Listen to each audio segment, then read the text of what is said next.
Shweta and welcome to radiant future classes. So दोस्तों, आज हम लोग जानेंगे एनिमल किंगडम यानी जंतु जगत के बारे में, अर्थात जंतु जगत का विकास कैसे हुआ है। तो चलिए हम लोग देखते हैं, लेकिन इसके पहले हम लोग जंतु जगत के कुछ फाउंडेशन को समझेंगे।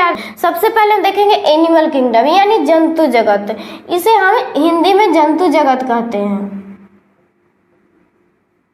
और जंतु जगत होने के लिए सबसे पहले हमें बहुकोशिकीय होनी चाहिए, अर्थात बहुकोशिकीय जीव वैसे जीव होते हैं जिनके पास केंद्रक होता है। और उसके बाद यूकैरियोटिक, अर्थात यूकैरियोटिक वैसे जीव होते हैं जो एक कोशिकीय नहीं होते हैं और उनके पास केंद्रक भी होता है और बहुत सारे हार्ट बहुत सारे चीज़ होते हैं, राइबोसोम, ये सब बहुत सारे चीज़ होते हैं। उसके बाद ये परपोषी होना चाहिए, यानी परपोषी को हम प्राणी समपोषी भी कहते हैं। अर्थात ये परपोषी जीव जो होता है ये प्लांट में नहीं होता है और प्लांट जो होता है स्वपोषी होता है। ये परपोषी में हम लोग अर्थात मनुष्य भी आता है। और उसके बाद पाचन तंत्र, अर्थात इस एनिमल किंगडम यानी जंतु जगत होने का तात्पर्य पाचन तंत्र भी है। इसके बाद देखेंगे जंतु जगत के वर्गीकरण का आधार, अर्थात जंतु जगत के होने का आधार क्या है, किन किन चीज़ों से जंतु जगत का आधार बना रहता है। सबसे पहले देखेंगे जनन स्तर। ये जनन स्तर सममिति, पाचन, रक्त परिवहन तंत्र, कोशिकीय संगठन, सीलोम, विकास और निषेचन। सबसे पहले देखेंगे जनन स्तर, अर्थात ये जनन स्तर कितने लेयर का बना होता है। सबसे पहले देखेंगे जनन स्तर जो होता है, यहाँ पे जनन स्तर ये दो प्रकार का होता है, डिप्लोब्लास्टिक और ट्रिप्लोब्लास्टिक।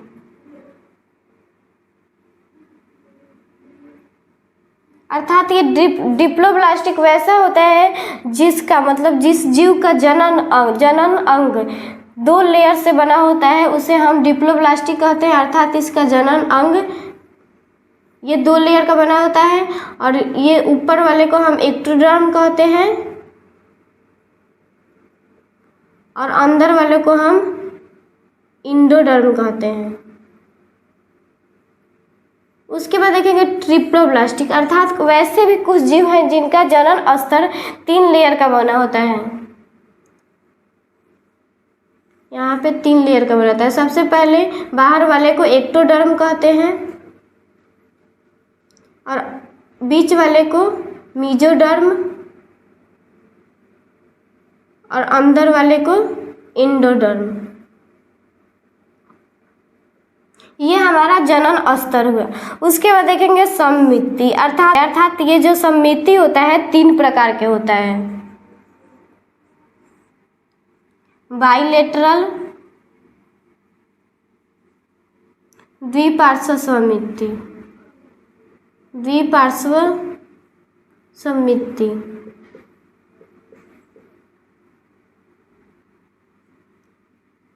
रेडियल अक्षीय सममिति,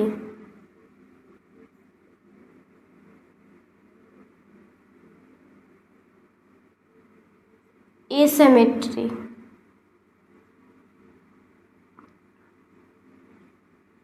असममिति।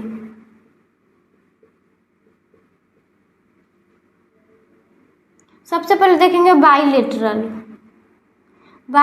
यानी द्विपार्श्व सममिति, अर्थात बाइलेटरल वैसे जीव में होता है जिसे हम किसी भी जीव का शरीर 2 भागों में करके हम उसके पार्ट के अध्ययन कर सकते हैं। अर्थात ये हमारा एक शरीर हुआ, किसी भी जीव का जो शरीर हुआ ये हमारा शरीर हुआ, उसको हम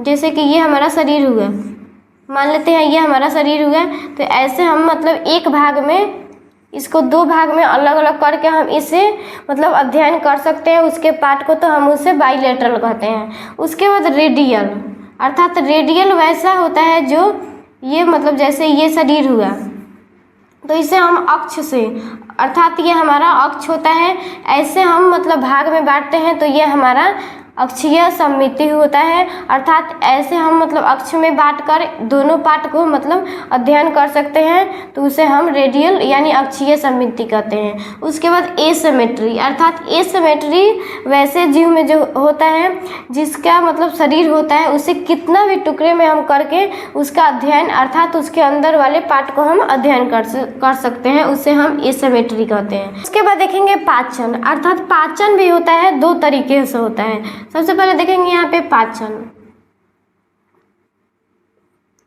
पाचन जो होता है दो पार्ट में बटा होता है, अर्थात कंप्लीट और इनकम्प्लीट पाचन। कंप्लीट पाचन और इनकम्प्लीट, अर्थात पूर्ण पाचन और अपूर्ण पाचन। जो बड़े जाति के जीव होते हैं उसमें ये कंप्लीट पाचन पाया जाता है, और इनकम्प्लीट पाचन रीढ़ की हड्डी नहीं होती है उसमें इनकम्प्लीट, अर्थात जैसे पोरीफेरा हो गया, सिलेंट्रेटा हो गया, उसमें ये इनकम्प्लीट पाचन पाया जाता है। देखेंगे रक्त परिवहन तंत्र यानी रक्त परिसंचरण तंत्र भी हम इसे कहते हैं। सबसे पहले देखेंगे इस 4 नंबर में हमारा रक्त परिसंचरण तंत्र है। इसे हम दो भागों में बांटते हैं, बंद परिसंचरण तंत्र और खुला परिसंचरण तंत्र। ये बंद परिसंचरण तंत्र हम उसे कहते हैं जब खून जो होता है पूरे नलियों में बहता है, अर्थात ये बड़े जीव में होता है, ये बंद परिसंचरण तंत्र होता है। उसके बाद एक खुला परिसंचरण तंत्र जो होता है आधे दूर नलियों में बहता है और आधे दूर शरीर में बहता है, उसे हम खुला परिसंचरण तंत्र कहते हैं। उसके बाद देखेंगे कोशिकीय संगठन, अर्थात कोशिकीय संगठन हमारा 4 प्रकार से होता है। ये कोशिकीय संगठन हमारा 4 प्रकार से होता है। सबसे पहले कोशिकीय होता है, उसके बाद उत्तक स्तरीय होता है, उसके बाद अंग स्तरीय होता है, उसके बाद अंग तंत्र स्तरीय होता है।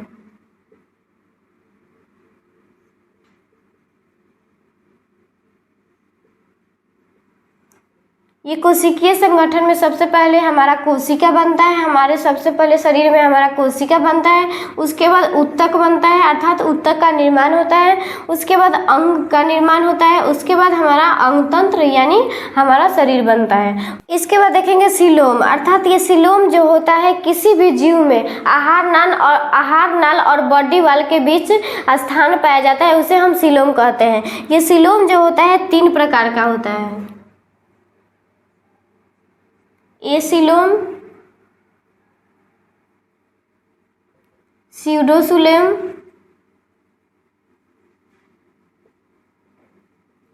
सीलोमेट।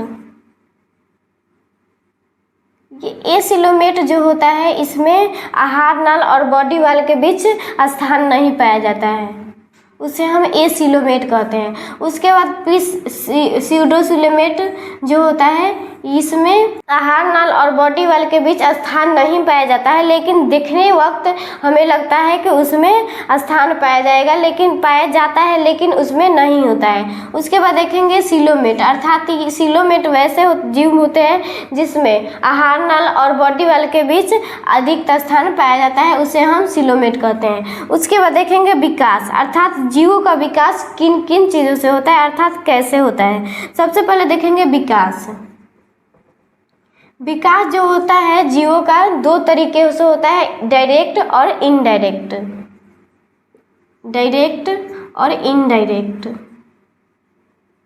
ये डायरेक्ट जो होता है जैसे कोई भी जीव जो होता है बच्चा पैदा करता है अर्थात जन्म के बाद बच्चा पैदा करता है, उसे हम डायरेक्ट कहते हैं।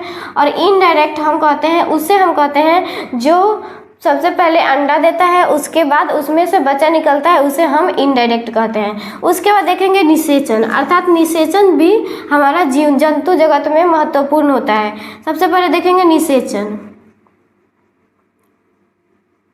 निषेचन को भी हम 2 भागों में बांटते हैं, सबसे पहले आंतरिक निषेचन और बाह्य निषेचन।